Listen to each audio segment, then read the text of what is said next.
Honey, I'm home. Back here, sweetie. How was it? Worst weather I've ever seen. You should put some coffee on. It'll warm you up. Hey, handsome. This is gonna be a long night, but these shots are turning out great. I guess you're gonna need that coffee then. I'll go put it on.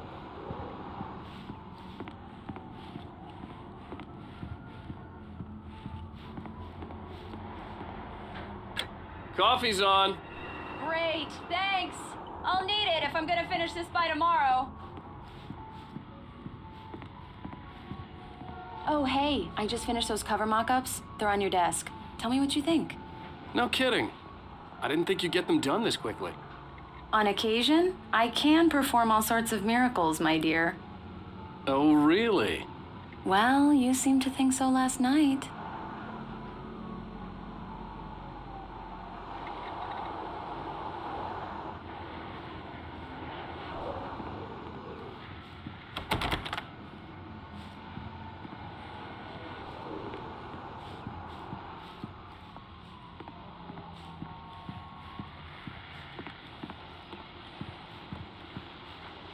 These look really good. Oh, sure, until Barry gets his hands on them. Which, by the way, will happen over my dead body. It's true what they say about the fall and the sudden stop at the end. I'd lain here in the snow while the lurid chain of scenes that had led me here kept playing in my head. A rerun of my own private snuff movie. A memory of my corpse. Alone at my own wake. Thinking in metaphors again. The femme fatale was gone. Only a sour taste remained of the kiss that killed me. This was a late goodbye. 13 years after I'd gotten my revenge, it had finally caught up with me. It had been a long time to bear the pain. My blood painted the snow red, a gruesome slushy, dissolved all the scattered painkillers and leisurely dripped down to the sewer, mingling with the bile of the city, becoming one with it. I can see them now, my wife and my baby. Honey, I'm home. The last time was the last time. Oh, and speaking of Barry, he called. Alan! Alan, please check the fuse box. I'm right here. I'm on it, honey. Please hurry!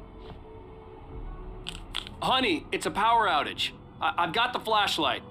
Okay. Hi. You okay? I'm sorry. It just really spooked me. Don't worry. We'll just break out the candles. I know it's stupid, but it's just... Especially when I'm not prepared for it, you know? It gets to me. I love you. Tell me a story, writer. Okay. I used to have these nightmares when I was a kid. The dark really spooked me, too. When it got really bad, my mom gave me this old light switch. She called it the clicker. The clicker, huh? Yeah. If I ever got scared of the dark, I could just flip the switch and a magic light would scare the monsters away. Oh, sure. Here it is. Alan. Maybe it'll help you, too. Yeah, nice story, writer boy. You made that up right now, didn't you? No. Seriously. I love you, even if you are a liar. Thanks for this.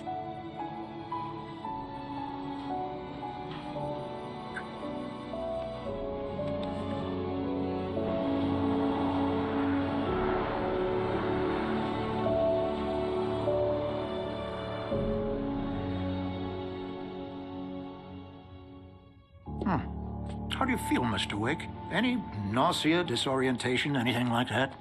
Mr. Wake, how are you feeling?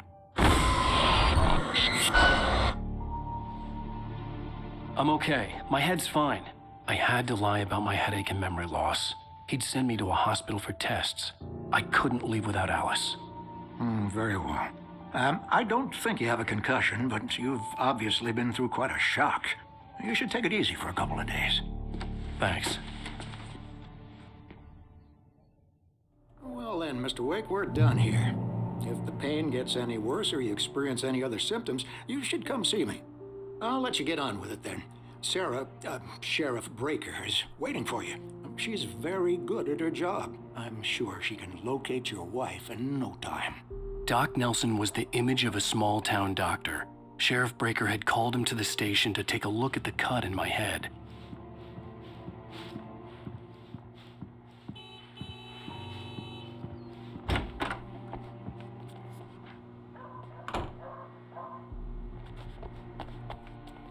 Thank you for testing the lights, Miss Weaver.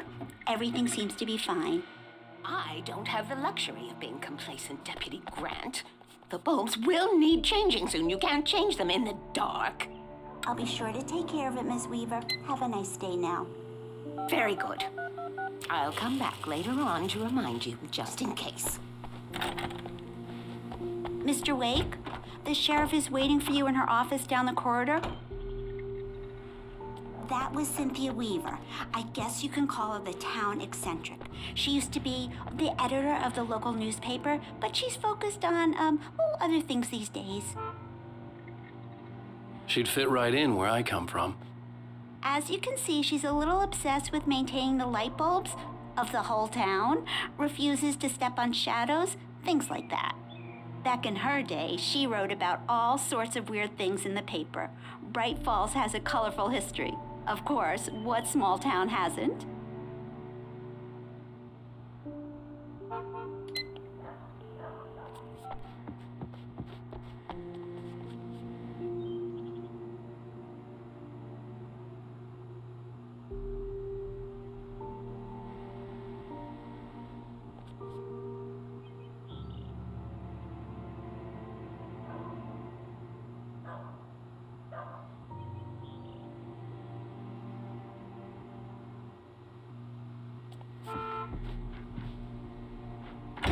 Come in, Mr. Wake.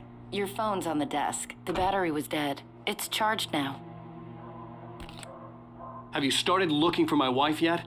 My men are already on it. Now, can you tell me what happened? I'm not sure. I can't remember.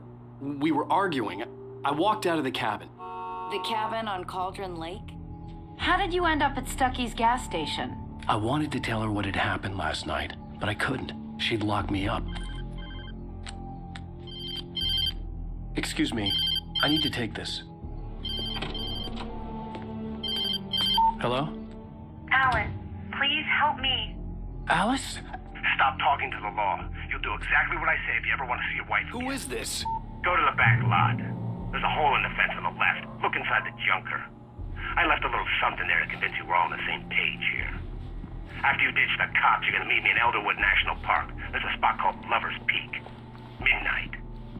Don't do nothing stupid, Mr. pal. Wake, can I help you with I'm anything? watching you. I need to get some air. The sheriff said I could go out back. Of course, Mr. Wake. You can get there through the cell corridor. Hey, mister! Hey, can you turn the lights on? The deputies, they don't understand. They won't listen. Thank you, man, thank you. Hey, you're all right. The early morning light hurt my eyes and made my head ache. The man on the phone had said, go through the fence on the left.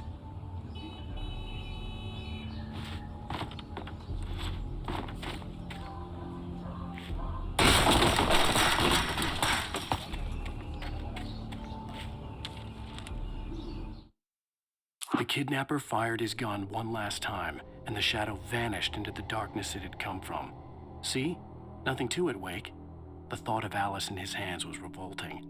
We stood on the wooden platform of Lover's Peak, the waterfall in the mountain behind us, the lights of the radio mast blinking red in the heights above.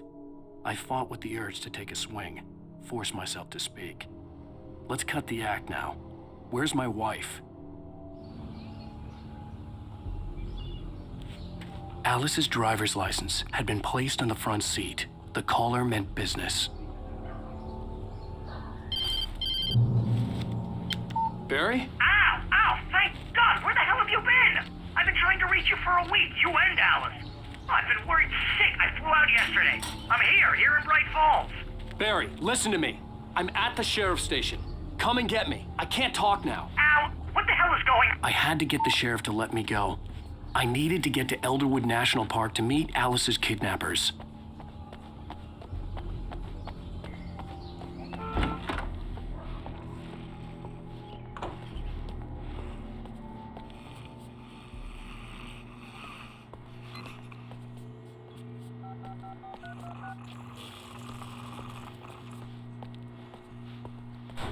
Marvelous, Sarah.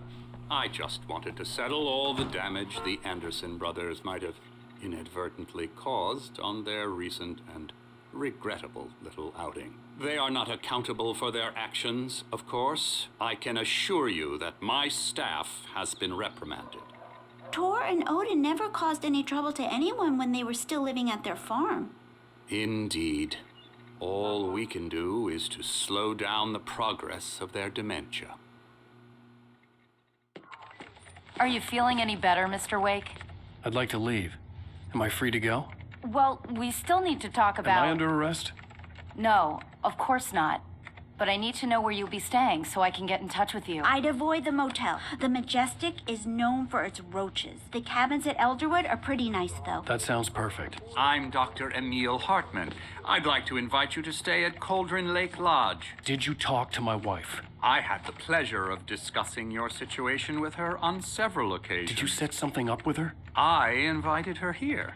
My clinic is a place where... Oh! Hey! Oh, my! Take it easy.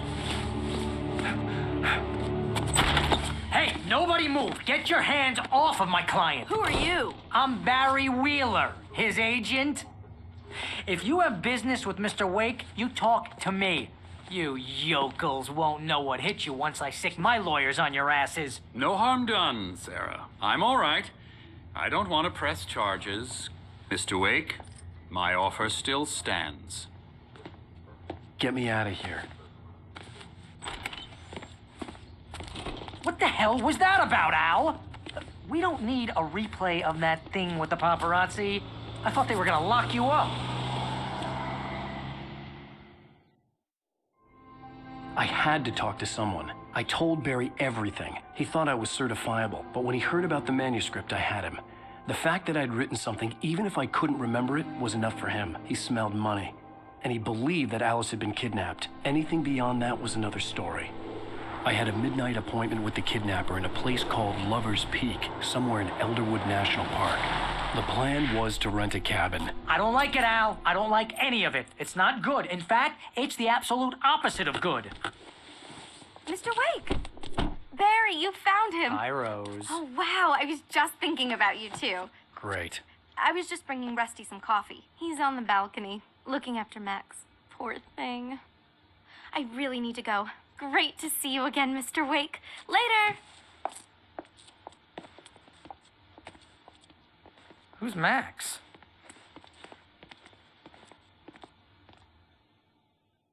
What an airhead. Jeez, Mr. Takes a swing at everybody. This is not her fault. She's a very nice girl and, more importantly, a fan.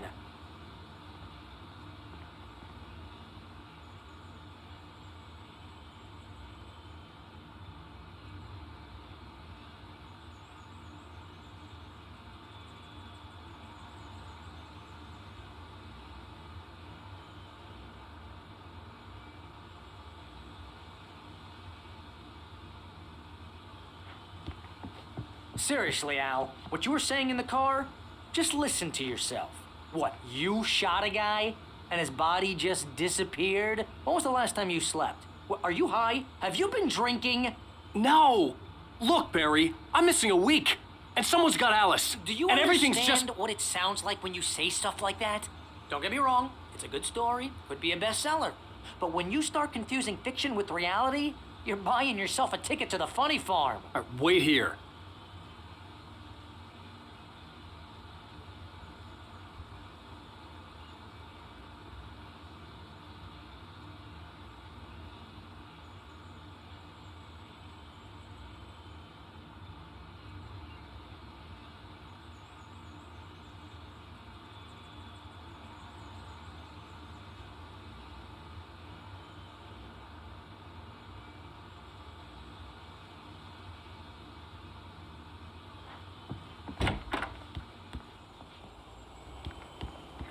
Easy there, boy.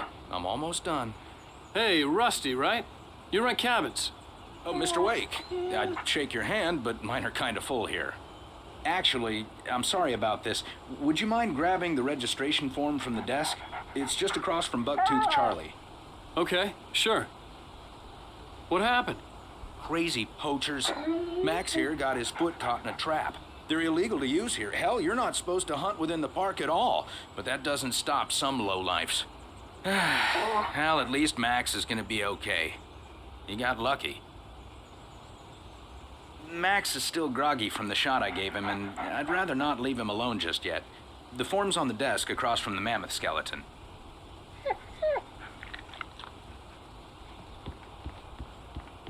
Okay, boy, we're almost done here.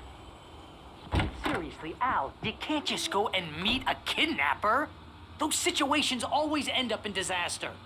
You gotta talk to the cops. She's my wife, and it's my call. Can we talk about this later? No, this whole thing, listen, you hit your head. I mean, geez, Al, come on. You gotta understand how crazy all this sounds.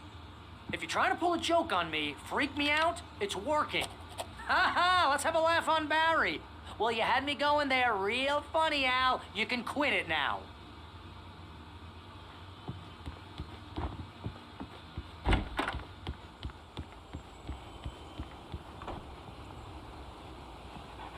I think this is the form you wanted. And here are the keys. Okay, you're all set, Mr. Wake. Glad to have you staying here. Thanks. Can you tell me how to get to Lover's Peak? Oh, sure. It's at the end of the nature trail. Just follow the paths, you'll get to it eventually. It's an easy walk. Nice spot, too. If you have any trouble finding it, just keep your eyes on the radio mast. It's right below that. Oh, and hey, if you take a walk in the woods, watch your steps so you don't end up like Max. I guess I'm a little worried. We got a bunch of campers out there we haven't heard from. It's not like these people are on a schedule, but with the traps, well, you know. I just don't want any trouble. Right, thanks.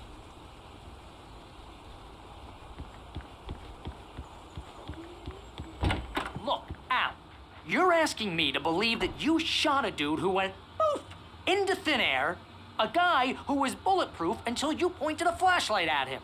You hear that from people who end up spending time in padded rooms, strapped to their beds, wearing white shirts with too long tangled up sleeves, and eating a healthy diet of pills.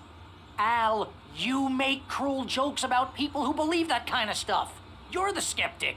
You gave me an hour-long lecture on homeopathy last month. What was it? If there's no proof, it's pure bullshit. Period. Guess the laugh's on me then. Al, come on! I mean, okay, maybe something weird happened to you, okay? Well, thanks for the heartfelt vote of confidence. All I'm saying is you gotta throw me a bone here, bestseller. What would you think if it was me? There's no way you should be going out at midnight with a gun. No one asked you to come here, Barry. Either work with me on this or go straight back to New York. Your choice.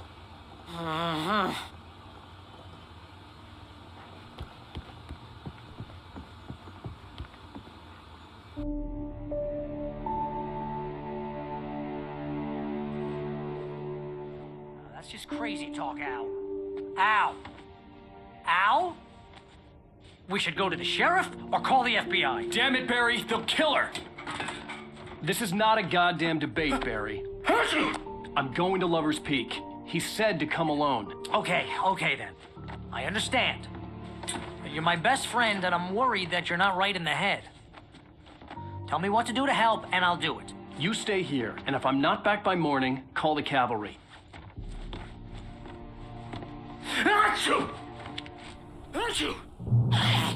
Just be careful with the natives, Al. These yokels are dangerous. Everybody hates a tourist, or it'll be deliverance all over again. Bless you. Oh, this place is trying to kill me. I'll bet there's mold in here, spores, poison ivy, God knows what. This is so not worth a 15% commission.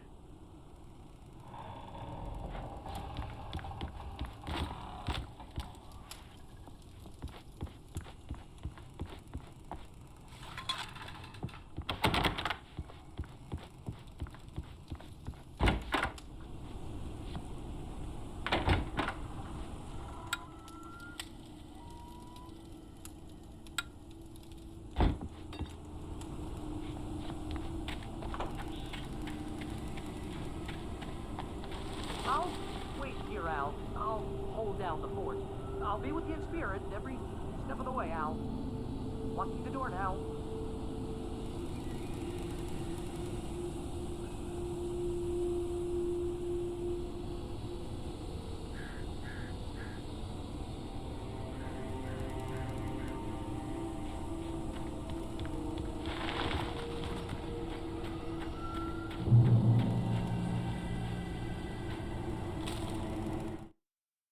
Barry had never gotten along with Alice, but he knew Alan loved her with an almost frightening intensity.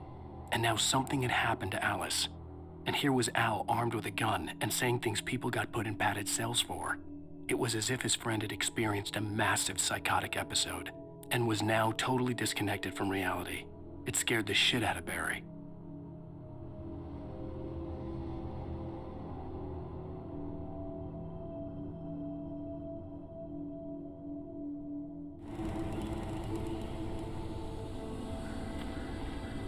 Barry had the keys to the car he rented. It wasn't a long walk to the visitor center, and it wouldn't be any use to me in the forest.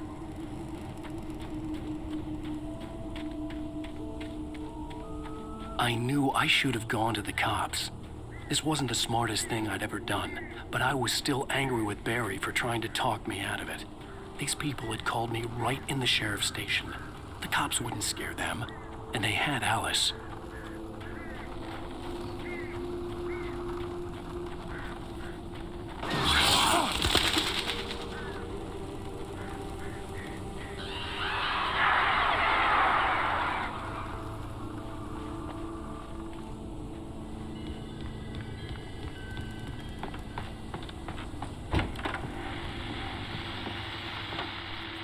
Welcome back to the show, folks. As promised, our very own Dr. Nelson has just parked his rear end in the studio. Doc, what's your Deerfest plan like? My plan? You make it sound a lot more organized than I ever seem to manage. Oh. No plan, really.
Crime and punishment. The cancer and cure of civilization. But some crimes are impossible to punish, especially in Night Springs. Tonight's episode, The Man in the Mirror.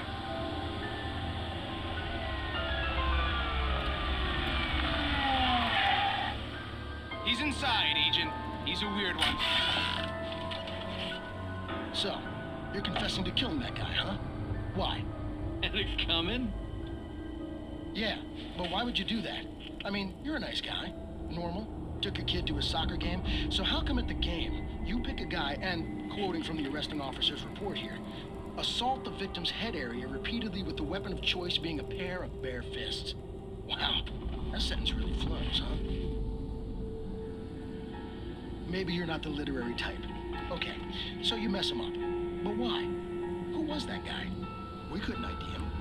Why would a guy like you do that?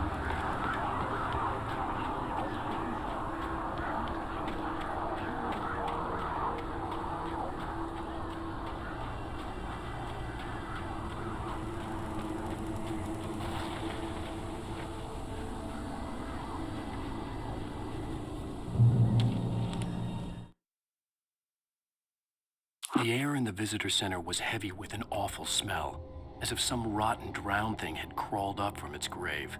Rusty kept coughing blood. My eyes were drawn to the twisted shape of his broken leg. The attack had been vicious. Max whined in his cage. Rusty's eyes were wild with fear and terror. He gasped. "Mr. Wake, it happened just the way it was on that page."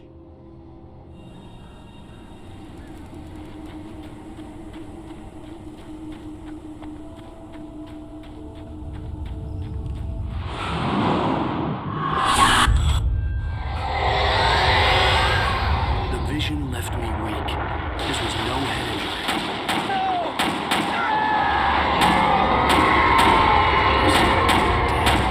Rusty, hang on! I'm coming! Please, help me! Anybody? Help me! Help me! Can you hear me? Anyone! Please, help! Back here. I'm back here. Hey.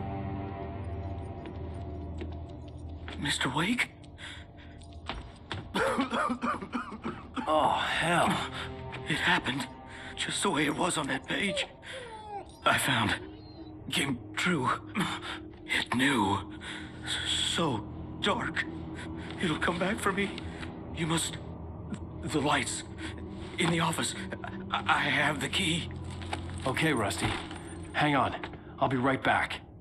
Whatever did this couldn't be far. Rusty had found a page from the manuscript. It would help me understand what had happened.